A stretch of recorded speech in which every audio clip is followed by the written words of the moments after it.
자, 다음 주 집중해서 봐야 되는 이벤트와 숫자들 같이 압축적으로 우리가 요약을 해보도록 하겠습니다. 자, 우선 11일부터는 이제 중국의 광군제가 시작이 됩니다. 연간 소비 향방을 가늠할 수 있는 이벤트라고 볼 수 있겠고, 최근에 10월 경기 지표들이 좀 부진한 상황에서 한국의 수출 둔화 우려까지 제기된 상황이기 때문에 자, 우리가 이 일정 체크할 필요가 있겠고요. 자, 그리고 11일부터 16일까지 부산 백스코에서 지스타 2025가 개최가 됩니다. 국내 주요 게임사들의 미공개 신작 공개 및 시연도 예정되어 있습니다. 자, 그리고 또 주요 기업들의 3분기 실적 발표도 이어지겠는데요. 하이브와 LG생활건강, 삼성생명, DB손보, 한국전력 등 3분기 실적 발표가 있겠습니다. 자, 그리고 우리가 확인해야 될 숫자들인데 말씀드린 대로 지금 중국 디스플레이의 압력이 좀 지속되고 있다. 물가 지표도 마이너스 영역에서 이제 회복이 부진한 그런 흐름입니다. 따라서 10일 날 발표 예정되어 있는 중국의 10월 PPI와 CPI를 통해서 좀 경기 둔화 우려 속의 물가 지표들 이런 부분들까지 우리가 확인이 필요하고요.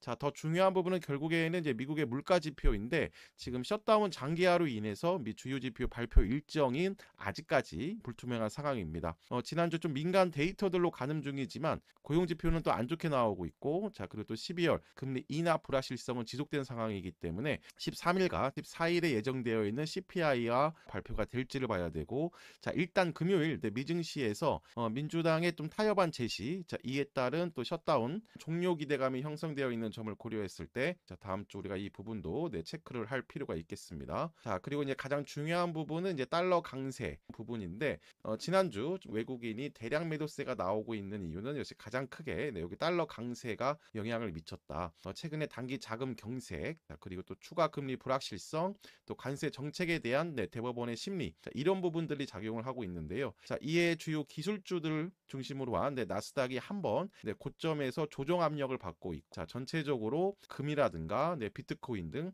자산 가격들도 조정 압력을 받고 있는 상황입니다. 자, 따라서 다음 주 원달러 환율이 1460원까지 돌파하는 등 작년 계엄 수준의 전 고점까지 돌파하는 흐름이니까 원달러 환율이 다소 진정되는지의 여부도 체크할 필요가 있겠습니다. 자, 그리고 이제 12월 금리 인하 불확실성에 대한 이제 이야기들인데, 자, 그래도 전체 기조는 인하의 가능성에 무게를 둘 필요가 있다. 표를 보시면 영국과 미국을 제외하고서는 대부분의 국가들은 표준 편차 범위 안으로 기준금리를 하향했습니다. 한국, 그리고 유럽연합, 중국도 마찬가지고 일본도 거의 근접을 했습니다. 하지만 지금 미국을 보시면 여전히 크게 상회하는 상황입니다. 이런 부분은 연준의 정치적 압력이 될 가능성이 좀 높고, 그리고 또 둔화 국면에 있는 미 경제에도 걸림돌이라는 부담이 있기 때문에 연준도 우선 일단 밴드 안으로 빠르게 금리를 조정하고 다음 단계에서 추가 금리 인하를 지속할지를 판단할 거라고 예상을 할 수가 있겠습니다. 자, 국내 증시가 한번 각도를 크게 한번 이탈을 했다. 올해 8월부터 유지하고 있었던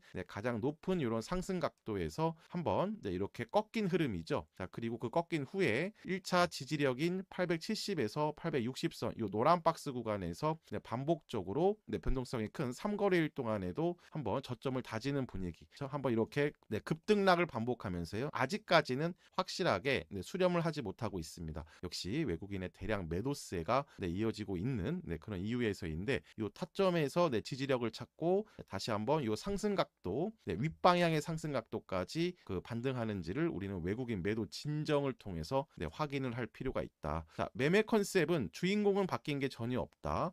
코스피 기준 3,900에서 3,750선, 그 기준으로 해서는 880에서 지지력을 보고요. 바로 외국인 매도세 진정을 통해서 단기 조정이 마무리되는지를 봐야 된다. 자, 갭상승 출발했을 때도 외국인 매수세가 없으면 지난주 목요일, 금요일처럼 오전 고점에서 하방을 다질 거고요. 자, 반대로 또 갭하락 출발하지만 외국인의 순매수가 들어온다면 이거는 바로 투매를 이용해서 저가 매수세로 대응을 하는 거기 때문에 우리가 크게 겁낼 필요는 없다. 자, 이랬을 때 앞서 말씀드린 대로 이런 주도 섹터들이 자, 이렇게 각도가 이렇게 꺾인 부분에 대한 단기 반등 시세부터 시작을 할 겁니다. 따라서 우리가 10월까지 주도의 보유했던 각 섹터별 주도주들의 집중을 할 필요가 있겠습니다. 우선 반도체와 전력, 로봇 바이오 등 주요 기술주 중심 글로벌 AI 붐의 모멘텀을 갖고 있는 종목군들, 자 그리고 최근 반등 시세 주고 같이 쉬고 있는 2차 전지, 자 그리고 정책과 투자 모멘텀이 있는 조선 방산 원전 중심으로 다시 한번 순환매를